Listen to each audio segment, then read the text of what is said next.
studies from federal agencies, we get back page after page of blacked out information because the company claimed confidential business information. Consumers have no idea what is in the products that they consume. So how sick something makes me and how bad it polluts the environment is a secret for a company. In the animal agriculture industry, as in the tobacco industry, these companies really have a vested interest in making sure that the public doesn't have information about their effects and what risks are really posed to consuming them. Have this system where animals are living in their own waste. They're living next to animals that are sick or even dead, and they're stuck in cages with these animals. The bacteria tends to spread, that the pathogens that are being created in these filthy conditions are breeding resistance to antibiotics, and the public are becoming exposed to those. We already have people dying from salmonella and other things that we eat. We have about 3,000 people die every year in the United States. That's more than the number of people that were killed in 9/11 in the Twin Towers of New York. If we had some terrorist organization killing 3,000 people a year, we would be all over it. The antibiotic-resistant bacteria deaths that we have on top of that, we get 20,000 people dying a year. That's 7 9/11s every year. Can you imagine if that many people were being killed by some terrorist group in the United States every year? We would find them. You know, the World Health Organization has said we're nearing a post-antibiotic era in medicine. You'll be at risk in minor surgery to have a fatal infection. You'll be at risk going to the dentist if you have a tooth extracted. Or it'll be like Civil War medicine. You get an infection in your leg and you cut your leg off. So you have this very dangerous situation. By putting these animals in, they become a perfect engine for generating a nuclear virus that can come out into the community. If you lived near a swine spray field, not even the CAFO, but the waste disposal field, you were 3 times more likely to have a MRSA infection. You can't see how it impacts the average person's life in DuPont County, North Carolina, and not be a little upset about it. From an environmental standpoint, from a community standpoint, from all other aspects, in North Carolina, we're in a state of emergency. We've already had bouts of swine flu, or H1N1 as they prefer to refer to it. That particular swine flu incident was originated on a farm here in North Carolina. There's approximately the same number of hogs in North Carolina as there are people. Between 8 to 10 times the amount of feces is produced by a hog, an adult hog, as compared to an adult human. 10 million pigs in North Carolina produce the waste equal to 100 million humans. This is the equivalent of the entire U.S. eastern seaboard flushing their toilets into North Carolina. But there is no waste treatment. The pigs' waste falls through slats in the floors of the sheds they are forced to live in. It is then pumped into giant waste bins, which leach into rivers and streams, and is pumped out unfiltered onto fields, further polluting the environment and neighboring health. When you go back and you look at where these hog facilities are located, there's a disproportionate number of them that are located near communities of color, low-income communities. It is definitely a human rights issue. My sister, she have asthma, and you know, her brother, he have asthma. He's 3, and we don't know what she might have. I have asthma, I have sinus, I have sarcoidosis, that's the bacteria, and I have a pacemaker, which is 6 sinus syndrome. You know, mostly everybody in this neighborhood got asthma or either cancer. My neighbor there died from cancer probably just last year. My nephew down the street, he's got cancer. He's in terminal cancer, stage 4. Not a smoker, not a drinker. And it's not in his lungs. It's in his lymph nodes. But if you live here and saw the way they do, you're going to eat no pork. Well, I don't eat bacon because I know where it comes from. When they die, they go into a box and they decompose because they swell from sweat heat. A truck come and pick them up, take them to the processing plant in Rose Hill, round them up into feed, and feed it back to the hogs. If I come out this door, if he's spraying there, it's going to come in my face. It hits you right in the face. You smell like something that you have never smelled before. It smells worse than a dead body. It's the family graveyard. I have my grandmother out there, my sisters, my brothers. When we go to the funeral, he used to spray. During the funeral? During the funeral, yes. during the funeral. Yeah, just pray. And when the people come, everybody be closing their nose up, saying how it stinks. They didn't want to have a cookout on Sunday. Just pray. Do you think he does it on purpose? I don't think so. Because he just prays Sunday. He always prays Sunday. And in most of these area hog houses and turkey house is in the black area or the Hispanic area. It's either or. Do you think it's also a civil rights issue? Yes. Yes, I do. Yes, I do.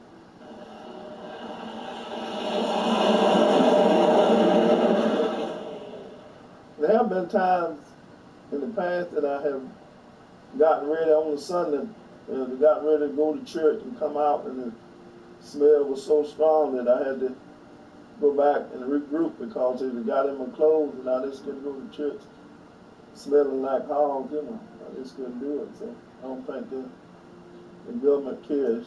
They care more about money, corporations than do money, people, help the people. individuals. They do. And they're going to keep on, they're going to put more chickens in this state. This is the feast season. You're in capital of the world right here, North Carolina. My state. Look, there's a blue line stream right here into my property almost, in the Contentment Creek right here. I've seen that blue line stream now filled with feces and urine from that hog pen, and they can say, well, we feed the world. They're not interested in feeding the world. They're interested in making money. You take the money away from them, they'll let folks starve. Because if you want to feed the world, you can feed the world with more corn, using corn and wheat and stuff like that, and you can meat. Meat is a luxury item. When we're doing things that hurt other people, you're wrong. But a lot of good people will sit there and eat bacon knowing that it's causing someone else to be very unhappy. I woke up the next morning to find the Burton River had experienced another massive fish kill from the pollution running off hog farms. Tens of thousands of fish were washing up on shore. All this talk about health, I realized that I was only focused on personal health.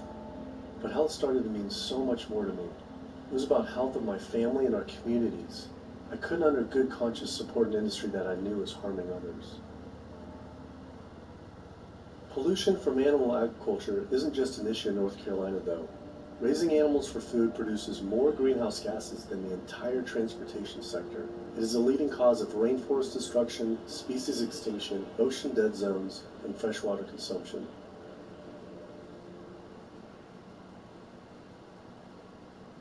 American Diabetes Association actually finally got back, and they agreed to an interview. Preparing for the American Diabetes Association interview, I took a look at their diabetes diet meal plan recommendations, and they were loaded with foods associated with causing diabetes. How could they expect people not to get diabetes if this was the food they were recommending? And then I saw multiple peer-reviewed studies published on the National Institute of Health website showing that a low-fat, plant-based diet was more than twice as powerful in controlling and even reversing diabetes than the ADA recommended diet that included meat and dairy. Well, the mission of the American Diabetes Association is to identify a prevention and a cure for diabetes, but in the meantime, to improve the lives of all people who are affected by diabetes.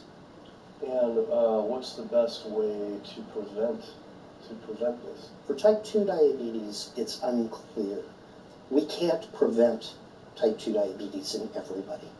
When we were doing our research, we came across a lot of studies that said that you actually could potentially cure or reverse diabetes with a purely plant-based diet. I don't believe there's sufficient evidence to demonstrate that.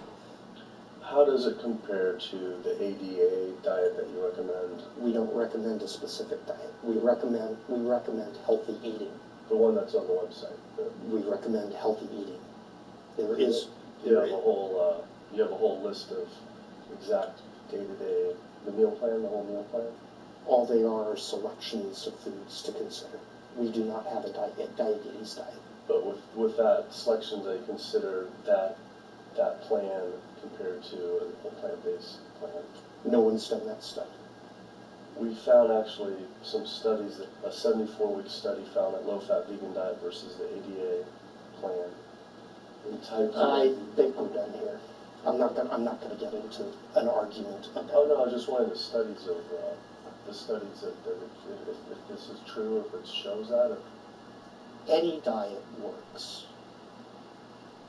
Any diet works if people follow it.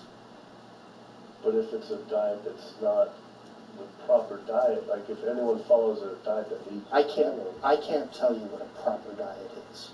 I can tell you what an improper diet is. So then we can talk about the good diets. I'm not sure why. I'm not going to get into that. Into diet? No.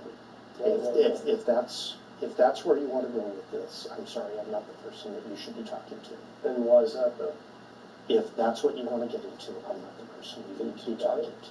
Who do we talk to about diet? You can talk to anybody you want.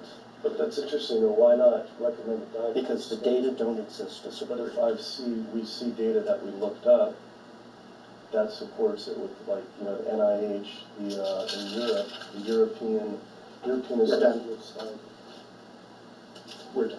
I'm sorry. I'm not going to get into that argument. But that's not an argument. I'm not going to get into that argument. Why is it an argument? It's just talking about in European study of diabetes and other places that have studies why. There are lots of studies. Why is it even an argument? There are lots of studies in the literature, many of which have never been replicated or, frankly, are wrong. That's why we do peer review. Okay? The European Association of Study of Diabetes has been peer reviewed? Or I don't know what study you're referring to. And in the absence of being able to see that study, I'm not going to comment. I can show it to you. I'm sorry, I don't have the time for that. I just don't understand why it's an argument, though. Okay.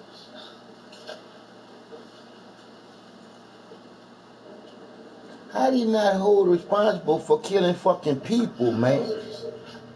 What he wanted to talk about was people living longer with diabetes. And once you mentioned eliminating diabetes, prevention, oh, whoa, now you cross the line. Prevention and cure, whoa. Wow. Not only did Dr. Ratner, the Chief Medical Officer of the American Diabetes Association, not want to talk about diet, but the fact that he had such an emotional reaction to my question made it feel I was digging into something that he didn't want uncovered. I had always thought there was no prevention for type 1 diabetes, but then I did research and came across countless studies referencing the link between exposure to dairy at a young age and type 1 diabetes. And this is a food made for baby cows. Cow milk protein gets into the bloodstream. The body says, hey, this isn't supposed to be in the bloodstream. Right, it ain't supposed to be in the bloodstream, no motherfucking cow milk. Pancreas. Destroy the pancreas. How is this possible that ADA wouldn't have this forefront on their website? Why wouldn't they be warning all parents about this, even if they're only a slight chance? Why are they recommending people to actually eat these foods linked to diabetes? It seemed all of the large health organizations were encouraging people to eat the very foods linked to the diseases they're supposed to be fighting against. American Heart Association promoting beef, American Cancer Society promoting processed meat, pink ribbons on dairy products, and bacon-wrapped shrimp on American Diabetes Association. And then it all came together. What if?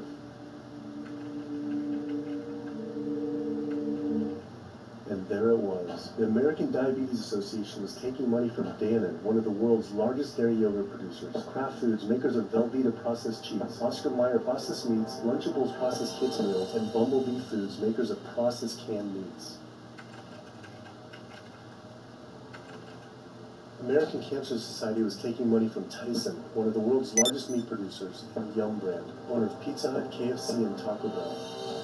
Susan G. Komen was supposed to be fighting breast cancer, was corporate partnering with KFC, Dietz Watson Processed Meats, and Yoplait Yogurt.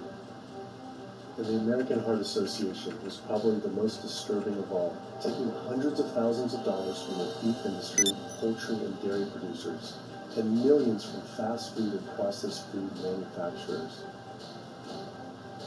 Every single one of these organizations was taking money from meat and dairy companies that are associated with the causes of these diseases. This would be like the American Lung Association taking money from the tobacco industry. I was sick of not getting answers. So I went to the headquarters of these organizations myself. We have to speak to someone in person. There's millions of people dying from the foods that they're recommending people to eat. I wanted to find out why Susan G. Komen had accepted $35 million from Yoplait when their products can increase a woman's chance of dying from breast cancer 49%. and ask American Cancer Society if taking money from KFC and Tyson was the reason they promote eating meat. But every one of these organizations declined to be interviewed. What's really sad is that we cannot trust the information from these leading health organizations like the American Heart Association, the American Diabetes Association, because they are taking money from the very industries who are causing the problems that they're, supposed to be helping to prevent. So that makes the truth something that you are not going to be hearing as far as nutrition goes from these organizations. Well, that would be the end of their funding, that would be the end of their jobs, that would be lawsuits, they would bring the entire catastrophe down upon their heads, and they would essentially disappear as organizations. This one time I got invited to a charity fundraiser for the American Diabetes Association, and I showed up and they had a whole buffet and it was all just animal products. I remember like a big thing of barbecue chicken. And I was like, I stormed out. I said, like, serving chicken at a diabetes event is like serving alcohol at an AA meeting. It just doesn't make sense.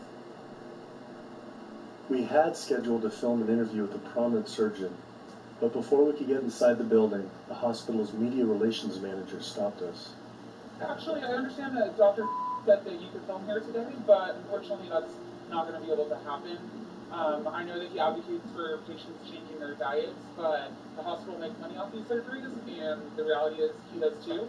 So we can't do anything that's going to negatively impact the hospital, so unfortunately you're not going to be able to film here today. I was sickened by how open she was about the hospital being more interested in profits than people's health. Wow. But it wasn't just this hospital or these organizations. Even the U.S. government is involved too. Every 5 years, the U.S. Department of Agriculture creates dietary guidelines for Americans. The committee who writes these guidelines has been made up of individuals who have received money from McDonald's, the National Dairy Council, the American Meat Institute, the National Dairy Board, the National Livestock and Meat Board, the American Egg Board, Dannon, candy and sugar companies, Coca-Cola, and Anheuser, just to name a few, which means we're getting our dietary recommendations from the very industries that are killing us. And when the USDA, makes a pyramid or a power plate every 5 years for the American public, they're going to guarantee that on that plate are going to be foods which, when consumed, will result in millions of Americans perishing.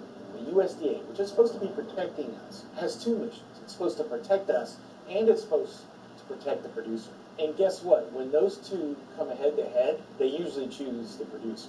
In internal documents uncovered by Dr. Greger, the USDA admitted that eggs cannot legally be called nutritious, low-fat, part of a balanced diet, low-calorie, healthful, healthy, can't say it's good for you, or even safe. Yet they still promote these products to the American people through federal checkoff programs. If you ask somebody if they've heard of the checkoff program, the odds are they haven't, although daily they are seeing the messaging that these programs produce. So checkoff programs are responsible for the messages that we see on TV, on the internet, on bus billboards and magazines that say things like milk, it does the body good, milk life, beef, it's what's for dinner, pork, be inspired, incredible edible egg. The dairy checkoff program gave $12 million to Domino's to just market cheese-heavy products. And this is the USDA, this is the government. If you've seen those ads for the Pizza Hut pizza, the stuffed crust, or a pound of cheese, those are all government advertising schemes for the industry.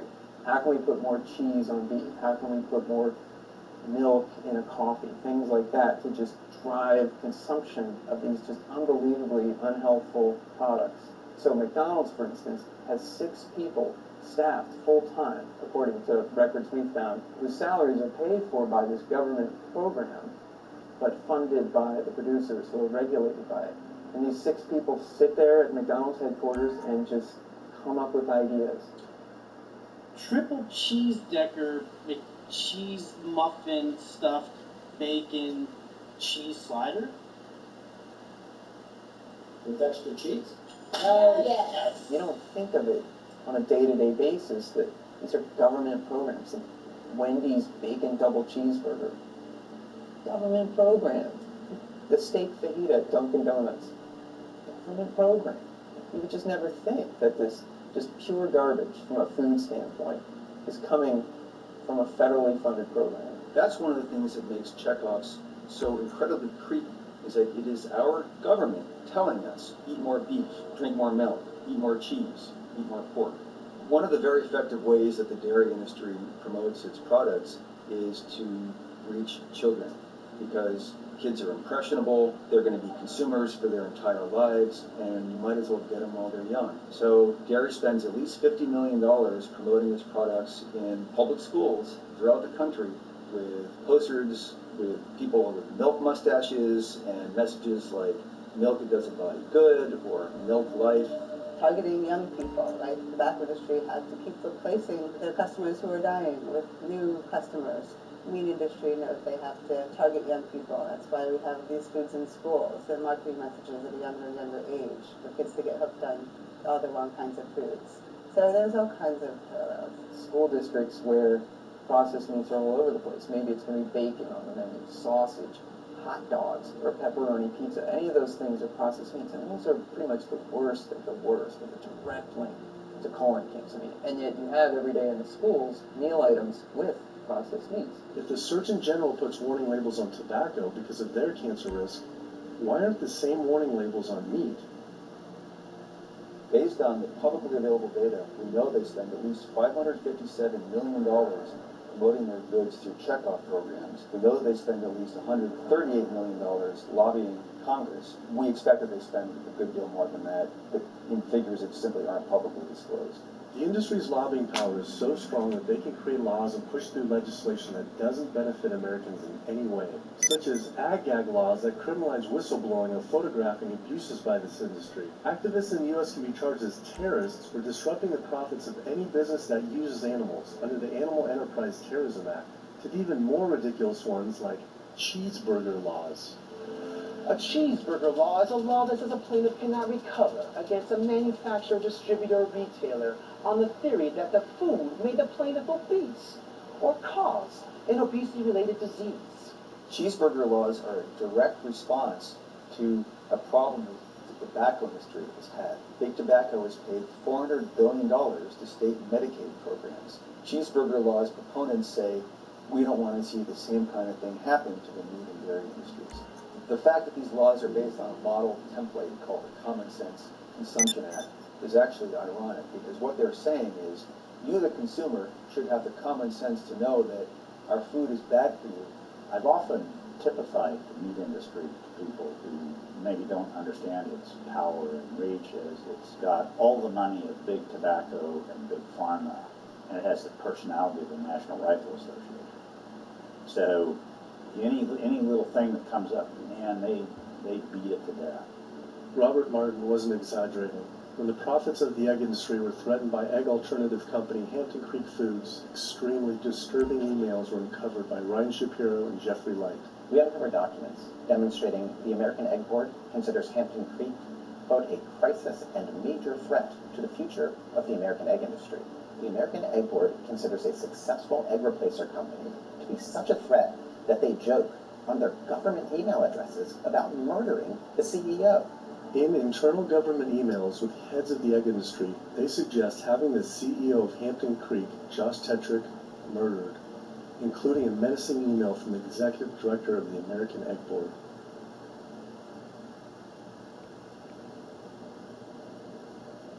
The meat producers don't have to pay for the heart disease or the environmental destruction or any of the other externalities, as economists call them, that their products cause. You know, then there's the whole pharmaceutical aspect of it, and the fact that there's a very strong pharmaceutical industry and lobby that has a huge stake in preserving the status quo. These chronic diseases, these are the cash cows of the pharmaceutical industry. We have a $5 billion stent industry. Would they ever want to see that go away? We've got a $35 billion statin drug industry. Would they ever want to see that go away? I'm talking about the pharmaceutical industry effectively controls what doctors are told. Most research isn't put into prevention, it's put into the medication that we might use for that particular disease.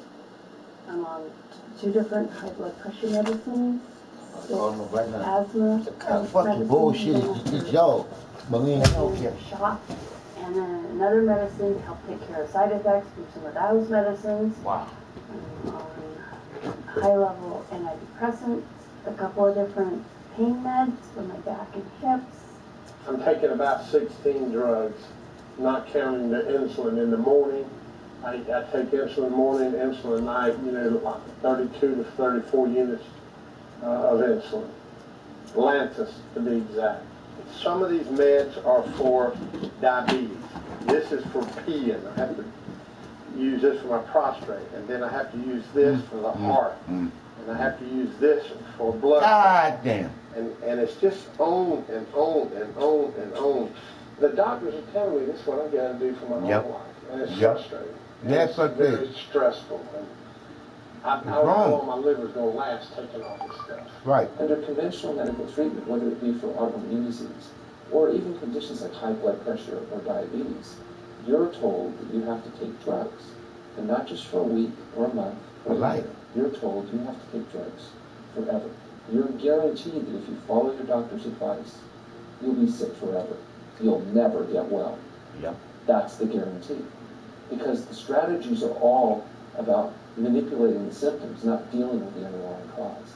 Remember that diagnosis, you get a bunch of pills that have nothing to do with the disease causation, or you get these procedures that have nothing to do with disease causation. It's a deception to say this pill will help you unclog your arteries, this one will save you from a stroke. No, it doesn't. The people who take the statins, etc., they still get their heart attacks, they still get their strokes. This does not reverse disease. This does not make plaques smaller. This is a fraud of massive proportion.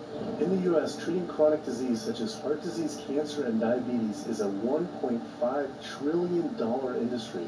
That's the GDP equivalent of the 10th richest country in the world.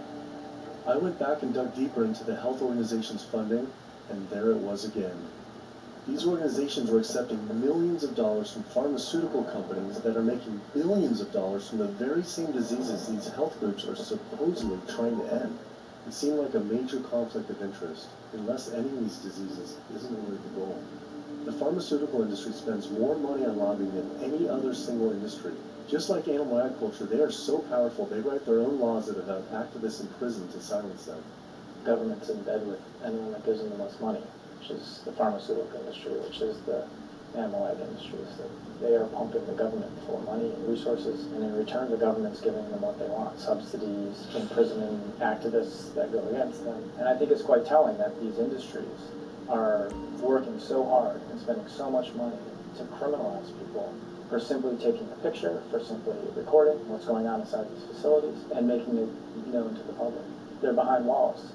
They're underground. They're in these secret facilities that no one knows about. But if they did, they would be shocked and outraged. And I think people would not want to think that their pharmaceuticals, that their food are coming from these places. And that's why I think the ag laws are what they are, is because they're trying to silence people into not speaking out and not showing the truth. I finally realized how deep the collusion truly is between government and these industries, and how dangerous it could be to expose them. These concerns intensified after meeting the USDA whistleblower who revealed mad cow disease in the U.S. meat supply. USDA operates like the military. So when I got on TV, and then right away USDA sent out memos to all the veterinarians and food inspectors. If anybody from the media ever contacts you, do not talk to them. Refer to Washington, D.C., and we will talk to them.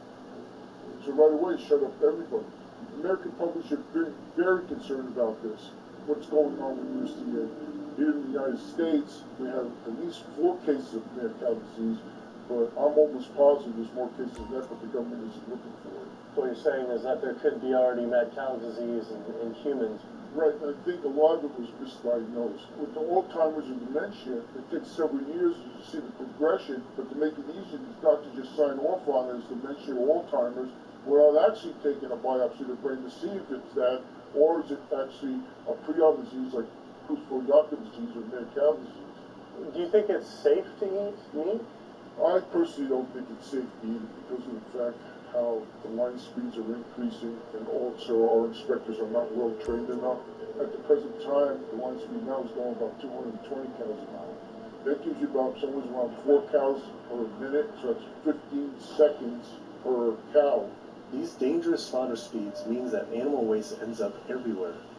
Testing shows 88% of pork chops are contaminated with fecal bacteria, 90% of ground beef, and 95% of chicken breast sample contain animal waste bacteria. There is nothing clean about eating this way. But it just isn't waste, it's also pus-filled infections.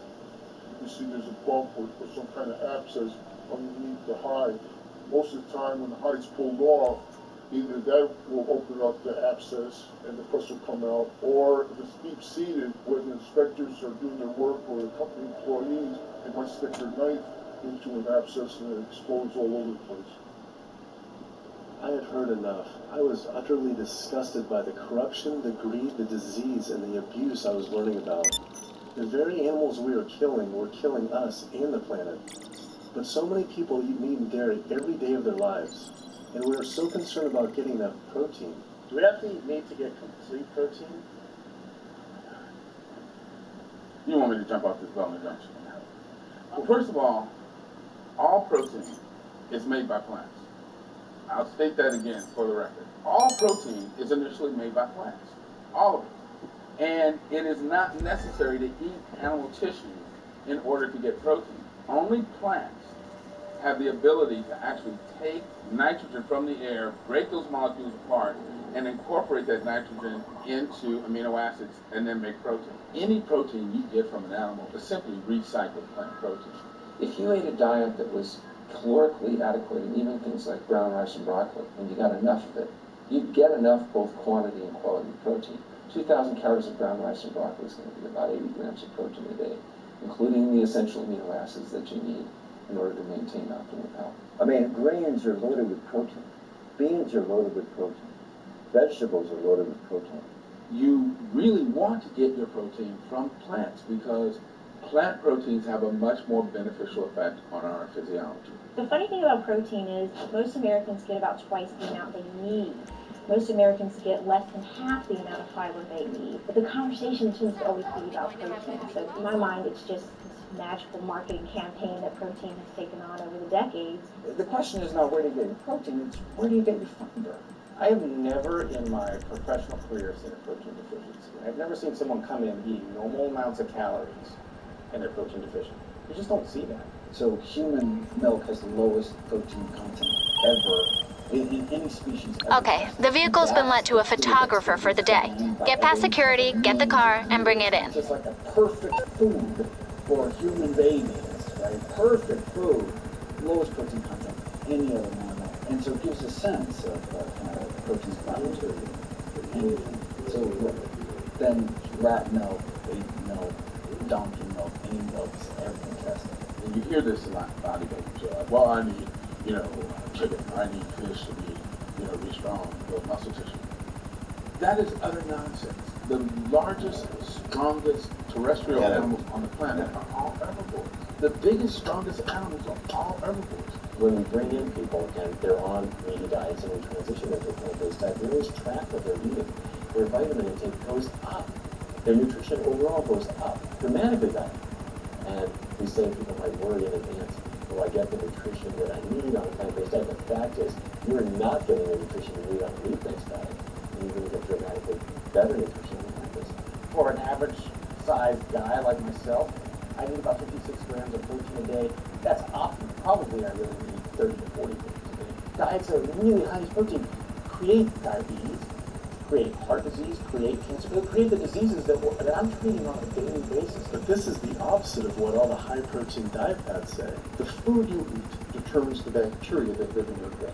When you eat animal flesh every day, you are summoning up bacteria that eat carnitine. And those bacteria will turn that carnitine into a molecule called trimethylamine.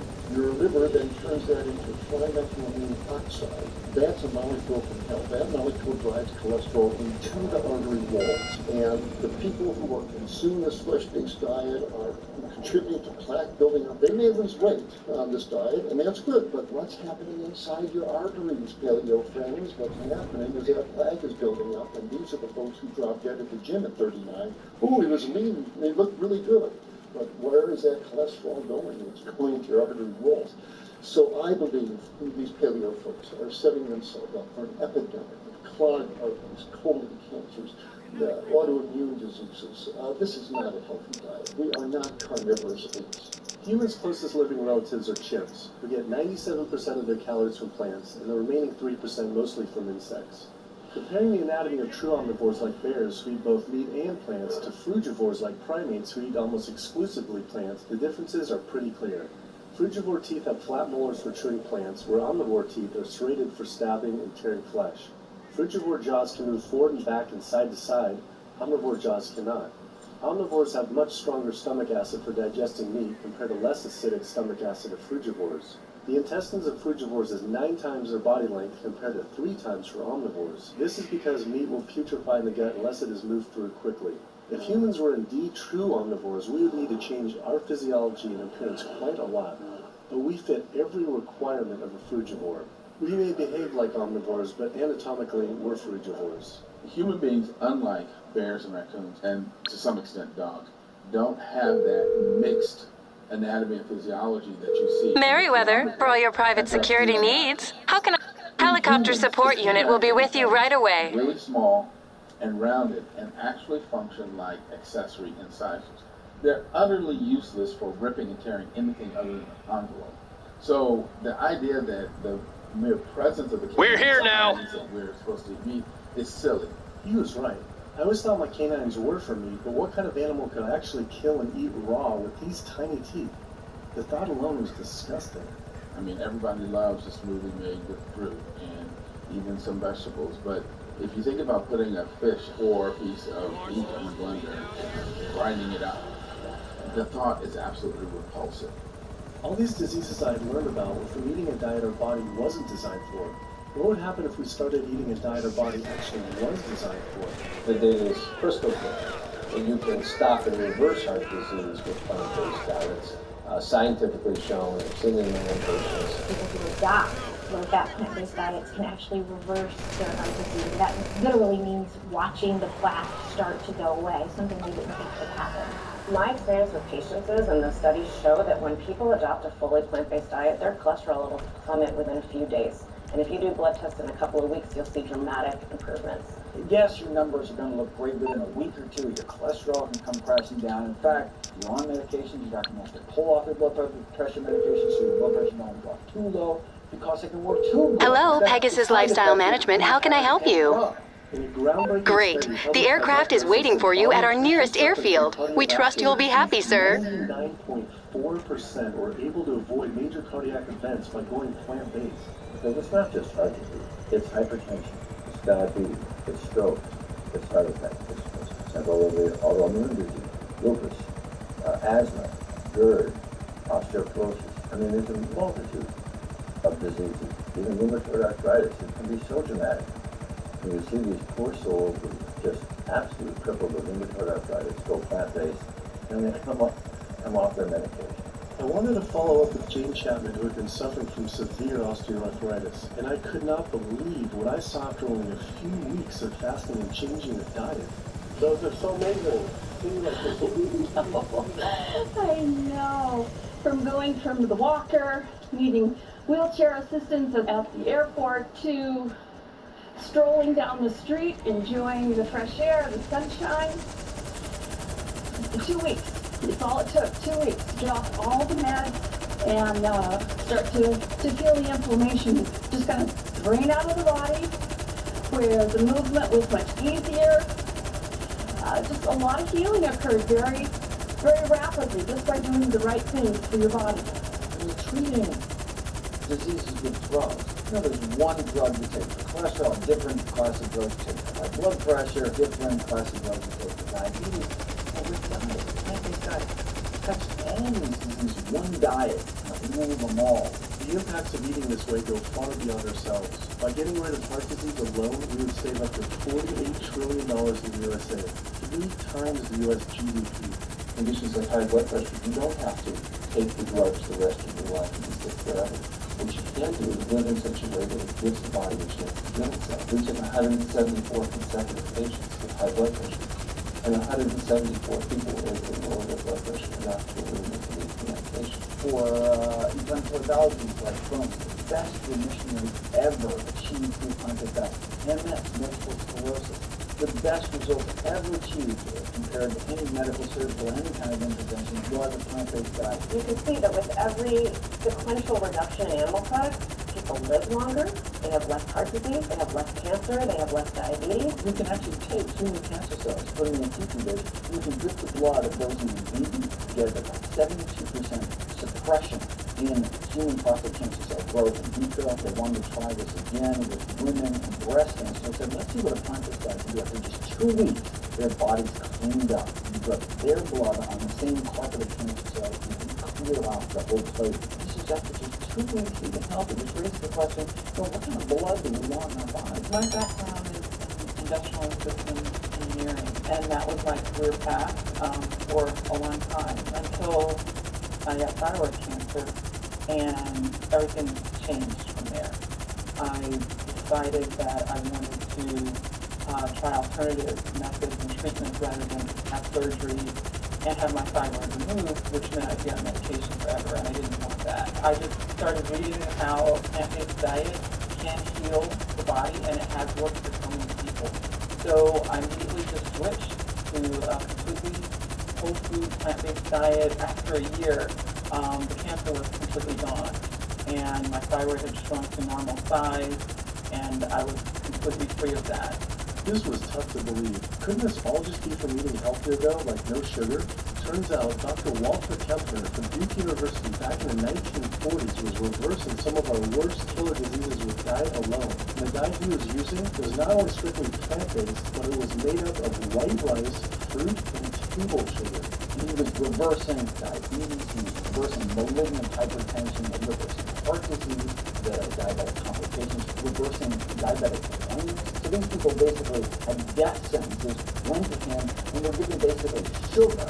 You know, this horrible diet, but it was strictly plant-based. This information had been around since the 1940s. Why don't all doctors know this? We're not taught about the power of food in medical school. No one is taught that the changes that we make with our diet are probably the single most powerful thing we can do to determine our destiny. It trumps our genetics. Why didn't your doctor tell us? Also, your doctor never warned any of this. In fact, there was even a bill introduced just mandating physicians get 7 hours of nutrition training every couple of years, just kind of staying on top of it. Who came out against that? The California medical system. Even the family physicians, the surgeons, all the mainstream medical groups came out opposed. It's 7 hours, that's a lot. Even if it's over 1 4-year period. So that isn't not just kind of neutral, but they're actually actively opposing nutrition education. Ironically, when patients come to doctors with questions, they assume that the doctor knows something about nutrition, and so it's kind of a double whammy that doctors haven't been taught much about nutrition. Why don't we hear about this from dietitians when nutrition is an entire specialty? It turns out the American Nutrition and Dietetics Association puts out nutrition fact sheets written by the industries themselves. The industries pay $20,000 per fact sheet and explicitly take part in writing them. So you can learn about eggs from the egg industry. You can learn Good about work. land The car's been stored. Come back to the office if you want to source another. When people are eating meat, I think of it as a bit like smoking. It's sort of Russian roulette. You may not get diabetes, but your chance of getting diabetes is about 1 in 3. You may not get cancer, but your chance of getting a man is about 1 in 3. Woman, 1 in 3. Your chance of gaining weight, 2 out of 3. It's not all diet, but most of it is. The best thing that you can do is to make sure that you empty all the whole plastic chamber and you're not taking risks with your health. Is to get the antibiotics out of your diet. Came to True North to help me with my asthma and to lose a little weight, and it's amazing. Just in 2 weeks, changing my diet. Don't have to take any asthma medication, no antidepressants, no pain medication, no heart medication, nothing. No medications at all. And it's really just incredible. I was taking Oxy and Advil, and I was taking 800 milligrams of Motrin 3 times a day just to get through the day because I was in so much pain. And now, nothing. Nothing at all. 2 weeks. 2 weeks. 14 days. All that medication is completely off. Completely off everything. It's just been so frustrating to me because I went to so many different doctors for help. And they lie. And they lie. So many different medications. And they lie. My asthma, and nothing helped. And I was stuck on the couch for the last 10 months, unable to breathe. And now in 2 weeks' time, 14 days, I'm off my medication, and I can breathe, and I feel good. I wouldn't trust a fucking doctor as far as I can throw that 2 bitch. weeks of a whole plant-based diet. That whore, she had 13 medications. It really is. It really is. I I feel so blessed and so good and just so happy to be doing this, and I'm hoping that I can be a role model for other people and not be pushy about it, because everyone's going to do it in their own time. But thank God my time is now. Thanks. Thanks. You was gonna die, girlfriend. Now you're gonna live, As baby. Amy's story was, That's why you're 80% crying. eating I'm crying for you. 100% plant-based would still seem extreme. I think there's this sense that everything's okay in moderation, right? But we haven't seen that moderation works. There really isn't a study that shows that by eating meat and eggs in moderation, you can actually turn your heart disease around and get better. But I know people who've given up meat and they felt sick. Yeah, but it's unlikely that anybody's symptoms are caused by a dead, decaying flesh deficiency. The lack of highly processed animal food products in the diet is not going to be associated with the causal factor about why they're sick. There is going to be a reason why they're not feeling well, but that's not going to be one of them. So I've had people go vegan, and they come back to me and they're like, I'm hypothyroid, and my doctor says I'm hypothyroid because plant-based diet makes you hypothyroid. I'm like, so what does your doctor tell all of his meat eaters that are hypothyroid? Well, what's an animal flesh or dairy that you can't get in plant-based?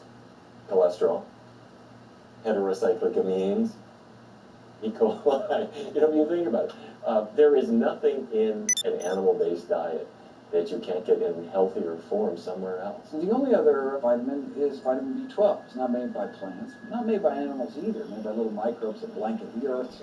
Because the way we live in a sanitized world, unless you're eating bacteria-contaminated foods, we need to get a source of B12 from somewhere.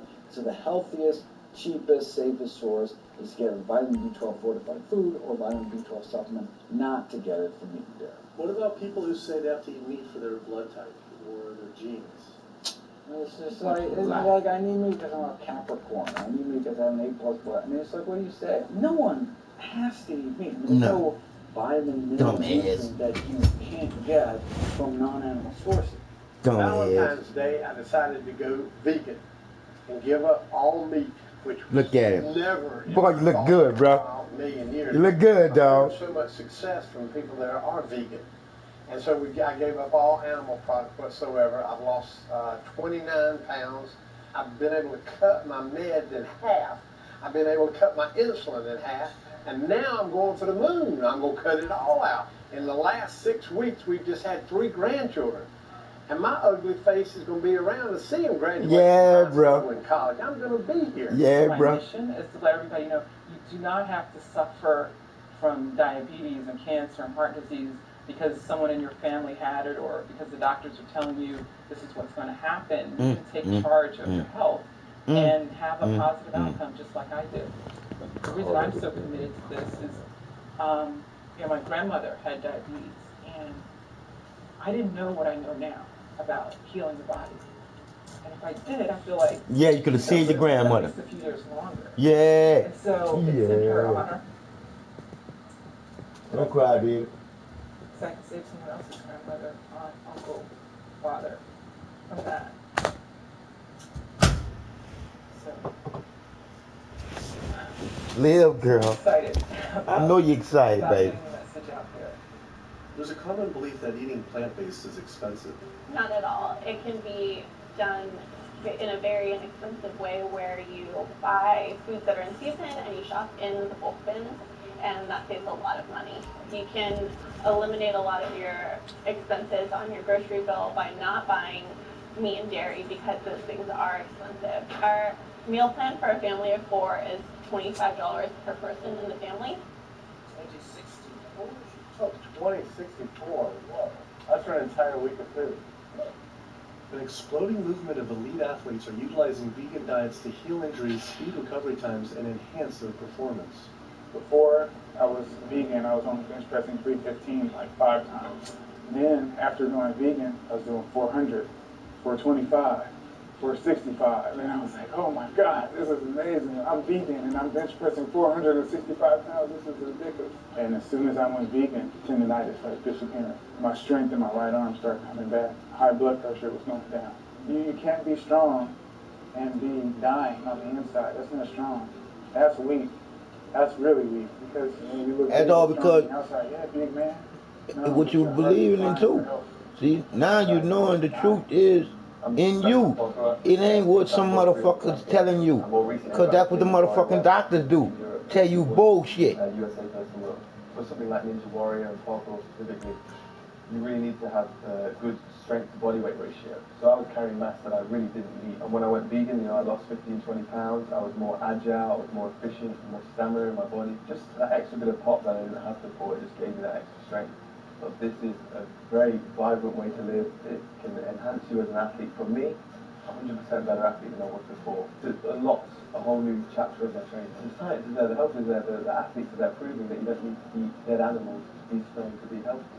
I started working out when I was 47 years old. All the muscles you see, I gained as vegan. I gained 15 pounds of muscles on my body, eating all plant-based vegan foods. All the aches and pains in my body, it just went away. Because I'm not ingesting so many inflaming foods, the acidic foods that animals, gorillas, rhinos, and elephants. They all get their muscles and strength from eating plants. Thank you. That's what I do. I travel all around the world for my surfing, and I've always been able to eat vegan. I feel like if you want something, you can make it happen. I just don't make any excuses. I would never not be vegan now that I know all the benefits and now that I know how it feels to be vegan. Every aspect of my life has been improved by adopting this lifestyle. Yep. I feel better, I perform better athletically, I sleep better, my energy with my kids is better, my focus at work is better, everything is better. My skin cleared up, kept myself trimmed for 7 years now doing this. All I can tell you is that I felt and I continue to feel amazing. than I ever felt. Amazing. Because nothing has to die for you to stay alive. To do this challenge called Epic 5, which entailed doing 5 Ironmans on 5 Hawaiian islands in under a week. An Ironman is a 2.4-mile swim followed by a 112-mile bike, and then running a marathon, 26.2 miles after that. So you do 5 of those in a row on 5 different islands in a little under a week. Yeah. You will die? Yeah. Where'd you die? So I guess the famous question, where'd you get your protein? From plants. And so many people, I was looking for excuses not to change my diet. But once I finally did, I felt liberated. Within days, I could feel the blood running through my veins with a new vitality. Come on, baby. Within weeks, I Come on, felt baby. transformation Come on, throughout baby. my body. Because love unconditionally, the feeling works in us, fights for us, to not have to fight outside us. When you eat plant-based food, you think better, you feel better, you move better, you live better, you do everything better, and not to be running no motherfucking race. A whole new world opened up. I felt whole again, connected to a greater sense of what true health is. If I put this on there, I know they're gonna be up there and take it clean off for copyright. I don't care. Fuck them. Fuck them. I love them, and I dislike the shit that they do. Period. In this physical environmental world we live in would be so profound. Today, you can say, I'm not going to eat that stuff anymore. It's one thing that I can do myself personally to make a difference. It will give you a greater sense of well-being and happiness when you know that, one, you're not destroying your health every time you sit down to eat. You're not promoting